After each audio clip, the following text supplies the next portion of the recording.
Hello guys, Meena's કિચનમાં તમારું સ્વાગત છે। આજે આપણે ગરમીમાં પીવાની મજા આવે તેવું ઠંડુ ઠંડુ ફ્રૂટ સલાડ બનાવવાના છીએ। તો ચાલો આપણે બનાવીએ। ફ્રૂટ સલાડ બનાવવા માટે 1.5 લીટર દૂધ લીધું છે। તેને એક તપેલીમાં ગાળીને ગરમ કરવા મૂકી લેવું। દૂધ ગરમ થાય ત્યારે એક વાટકીમાં દૂધ લઈને આ રીતે કસ્ટર્ડ પાવડરને દૂધમાં ઓગાળી લેવું અને પછી દૂધમાં એડ કરી લેવું।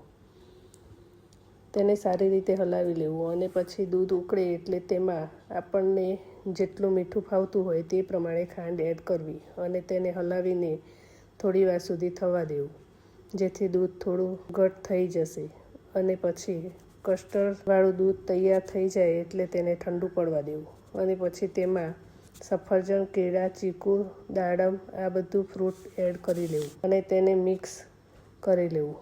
આપણું મસ્ત મજેદાર ઠંડુ ફ્રૂટ સલાડ તૈયાર છે। ગરમીની સિઝનમાં તો પીવાની ખૂબ જ મજા આવે છે। જો તમને આ વિડીયો ગમ્યો હોય તો વિડીયોને લાઇક કરો, શેર કરો અને ચેનલને સબસ્ક્રાઈબ કરો। મળીશું એક નવી રેસિપી સાથે। ત્યાં સુધી બાય બાય, થેન્ક યુ।